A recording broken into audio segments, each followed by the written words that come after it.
நம்ம அண்ணன் எடப்பாடியார தோற்கடிக்க திமுக இந்த முறை ஒரு 40-45 கூட்டணி கட்சிகளை, ஆதரவு கட்சிகளை கூட்டிட்டு வராங்க. நம்ம அண்ணனை தோற்கடிக்கிறதுக்கு திமுக கூட்டிட்டு வர்ற கூட்டங்களை கொஞ்சம் நீங்க பாருங்களேன். ஃபர்ஸ்ட் காங்கிரஸ் 50 வருஷமா காணவில்லைன்ற போஸ்டர் ஒட்டி இருக்காங்க தமிழ்நாட்டுல காங்கிரஸ்க்கு. அந்த காங்கிரஸ நம்பி கூட்டணி கூட்டிட்டு வராங்க. ராமேஸ்வரம் மீனவர்கள், இலங்கை தமிழர்கள், இப்படி எங்க தமிழ்நாட்டு மக்கள் செத்தாலும் கவலைப்படாம கூட இருந்து வேடிக்கை பார்த்த காங்கிரஸ கூட்டிட்டு வந்து தமிழ்நாட்டுல என்ன பிரயோஜனம் இருக்கு? நீங்க எல்லாம் பாஷா படம் பார்த்திருப்பீங்க. அந்த படத்துல நம்ம ரஜினி சார் தான் டான்ஸ் ஆடுவார், ஃபைட் பண்ணுவாரு, பஞ்ச் டைலாக் பேசுவாரு, எல்லாமே ரஜினி சார் தான் பண்ணுவாரு. ஆனா பக்கத்திலேயே ஒரு நாய் இருக்கும். அந்த நாய் எதுக்கு இருக்குன்னு கடைசி வரைக்கும் யாருக்கும் தெரியாது. அதே மாதிரிதான் திமுக கூட்டணியில காங்கிரஸ் எதுக்கு இருக்குன்னு திமுகக்கும் தெரியாது, காங்கிரஸ்க்கும் தெரியாது. அடுத்ததா விடுதலை சிறுத்தை நம்பர் 1 கொத்தடிமைங்க. பேர் மட்டும் விடுதலை சிறுத்தை, ஆனா அவங்கள மாதிரி சிறந்த அடிமைகளா யாருமே இருக்க முடியாது.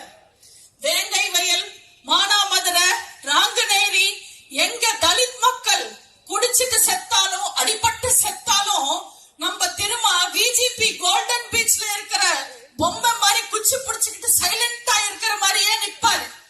ஆனா ஈரான்ல போற ஆரம்பிச்சாலோ, உக்ரைன்ல குண்டு போட்டாலோ அப்படியே கொந்தளிச்சு எழுந்திருப்பாரு. அவர் ஒரு முரட்டு பீஸ்னா திமுக கூட்டணியில இன்னொரு முத்தி போன கேஸ் இருக்கு. அவர் தான் உலக நாயகன் கமல்ஹாசன்.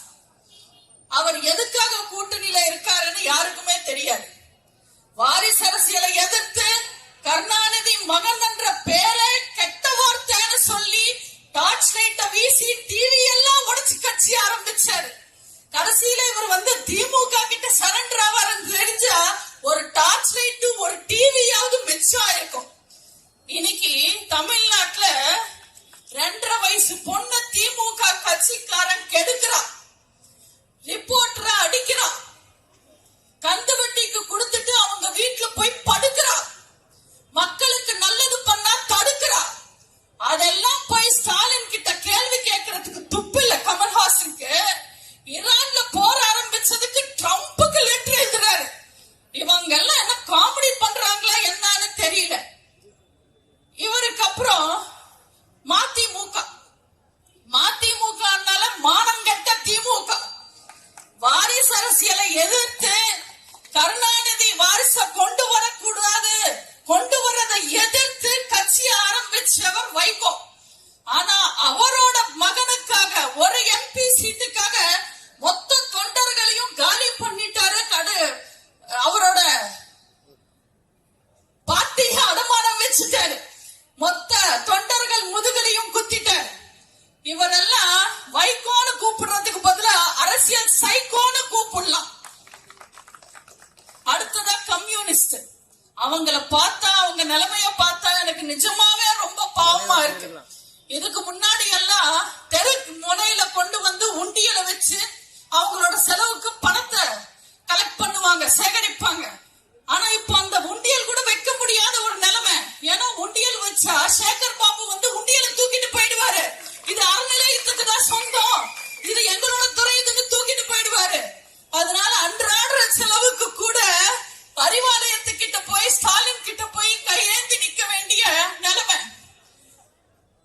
அடுத்ததா முஸ்லிம் கட்சிகள். மரியாதைக்குரிய காயிதே இல்லத்தவர்கள் இருக்கும் போது ஆளுங்கட்சிக்கு பிரதான எதிரியா இருந்தது முஸ்லிம் லீக் கட்சி. ஆனா இன்னைக்கு ஒரு சீட்டு கொடுங்க, 2 சீட்டு கொடுங்கன்னு ஸ்கூலுக்கு போற குழந்தைங்க சாக்லேட்டுக்கு அடம் பிடிக்கிற மாதிரி அழுதுகிட்டு நின்னுகிட்டு இருக்காங்க. இஸ்லாமிய மக்கள், இஸ்லாமிய நண்பர்கள் ஒண்ணு ஞாபகத்துக்கு வச்சுக்கணும். இஸ்லாமிய தீவிரவாதிங்கன்னு அவ பேர் அவங்களுக்கு கொடுத்ததே கருணாநிதி தான்.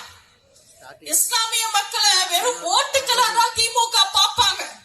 2021 தேர்தலுக்கு முன்னாடி ஹிஜாப் போராட்டம், சிஐஏக்கு போராட்டம்னு தெரு தெருவா உங்களை உசுப்பேத்தி போராட்டம்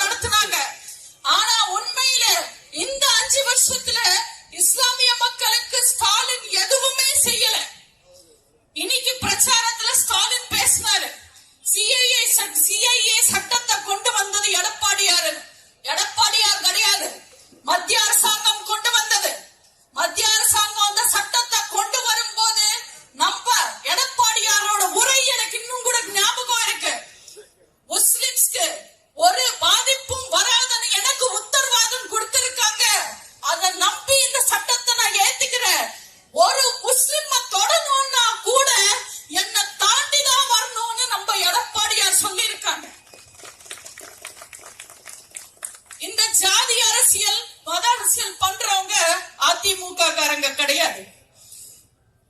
இந்த கூட்டணியில இருக்கிற கடைசி பீஸ் தேமுதிக, தேய்ந்து முடிந்த திக. மண்டபத்துக்காக கருணாநிதியை எதிர்த்து கட்சியை ஆரம்பிச்சாரு கேப்டன். தம்பியோட எம்பி சீட்டுக்காக அந்த கட்சியை அடமானம் வச்சாங்க அந்நியர். ஆனா அந்நியாரோட வியாபார திறமைய நம்ம பாராட்டியே ஆகணும். 10-15 வருஷமா திமுக செய்யற அத்தனை அராஜகத்திலையும் அநியாயத்திலையும் பங்கு வாங்கி அவங்க பாவத்திலையும் பங்கெடுத்துக்கிட்டு கைத்தட்டி கைகூலியா இருக்கிற அத்தனை கூட்டணி கட்சிக்காரங்களையும் காலி பண்ணிட்டாங்க அந்நியார். ஒரு 3-4% ஓட்டு வச்சுக்கிட்டு 4-5 எம்எல்ஏ வச்சிருக்கிற கட்சியை கேட்டதெல்லாம் கிடைக்காத போது அசால்ட்டா வந்து 10 சீட்டும் ஒரு எம்பி சீட்டும் வாங்கிட்டு போயிட்டாங்க. இப்ப 10 பேரை எங்க நிக்க வைக்கணும், யாரு நிக்க வைக்கணும்னு அந்நியார் ஷாக் ஆகி போய் நிக்கிறாங்க. பொதுவா அரசியல்வாதிங்கன்னா நான் வந்தா இது செய்வேன், நான் வந்தா அது செய்வேன், நான் இப்படி நான் அப்படின்னு வீரம் பேசுவாங்க. ஆனா இது எதுவுமே பேசாம வெறும் வியாபாரம் பண்ணி பேரம் பேசுற ஒரே அரசியல்வாதி அந்நியார் மட்டும்தான். இவங்க அரசியல் விட பிசினஸ் பண்ணாங்கன்னா ரொம்ப சிறப்பா இருப்பாங்க. எங்கள் அண்ணன் எடப்பாடியார் சிஎம் நாற்காலியில உட்காரும் போது அவர் சந்திச்ச விமர்சனங்கள் ரொம்ப ரொம்ப மோசமா இருந்தது. முதல்ல கேலி பேசினாங்க, அப்புறம் எதிர்த்து பேசினாங்க, அப்புறமா பயந்து பேசினாங்க, கடைசியில சரண்டர் ஆனாங்க. அம்மாவோட ஆட்சியை சிறப்பா நடத்தி காட்டினவர் நம்ம அண்ணன் எடப்பாடியார் அவர்கள். தாத்தா வாரிசு கோட்டால வந்த மாறனோ பேரனோ இல்ல நம்ம எடப்பாடியார். அப்பா தயவுல வந்த ஸ்டாலினோ உதயநிதியோ இல்ல நம்ம எடப்பாடியார். துண்ட சீட்டை கையில வச்சுக்கிட்டு கண்டபடி ஒலர்றவர் இல்ல நம்ம எடப்பாடியார். நீட்ட ஒழிக்கிறேன்னு சொல்லி மொத்த தமிழ்நாட்டையும் ஒழிச்சவர் இல்ல நம்ம எடப்பாடியார். வேங்கை வயல்ல தலித் மக்கள் அடிபட்டு சாகும் போது, பாதிக்கப்பட்டு சாகும் போது வேடிக்கை பார்த்தவர் இல்ல நம்ம எடப்பாடியார். கொரோனா காலத்துல மக்கள் குடிச்சு செத்தா என்ன, டாஸ்மாக் திறந்து வைப்ப, வருமானம் வேணும்னு நினைச்சவர் இல்ல நம்ம எடப்பாடியார். 5 வருஷத்துல அத்தனை அமைச்சர்களும் ஊழல் கேச மாட்டும் போது வெக்கமே இல்லாம ஆட்சி நடத்தினவர் இல்ல நம்ம எடப்பாடியார். கோட்டை காரி துப்பி ஜெயில போட்டாலும் கூட கூட்டிட்டு வந்து அமைச்சராக்கி அழகு பார்த்தவர் இல்ல நம்ம எடப்பாடியார்.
இந்த வீர தமிழர் ஆட்சியின் உலகத்துக்கு புரிய வைக்க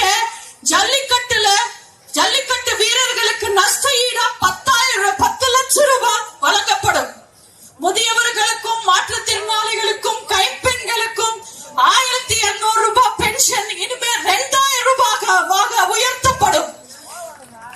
கல்வியில சிறந்த மாநிலமா தமிழ்நாடு இருக்கணும்ன்றதுக்காக புதுசா கல்வியில கல்லூரியில சேர மாணவர்களுக்கு கல்வி கடன் தரப்படும். பழைய கல்வி கடன் ரத்து செய்யப்படும். பெண் பாதுகாப்புக்காக பெண்கள் வளர்ச்சிக்காக பெண்கள் முன்னேறணும்ன்றதுக்காக 5 லட்சம் ஸ்கூட்டர் வழங்கப்படும். ஸ்கூட்டருக்கு 25,000 ரூபாய் மானியம் தரப்படும். இந்த 5 வருஷம் திமுக ஆட்சியில வந்த விலையேற்றத்தால வரி ஏற்றத்தால கஷ்டப்பட்டு தவிச்ச ஒவ்வொரு தமிழன் குடும்பத்துக்கும் 10,000 ரூபாய் வழங்கப்படும். பெண்களுக்கு இன்ப அதிர்ச்சியா நம்ம அண்ணன் எடப்பாடியார் அவர்கள் ஒவ்வொரு குடும்பத்துக்கும் ஃப்ரிட்ஜ் வழங்குவார். ஏழை மாணவர்கள் அரசு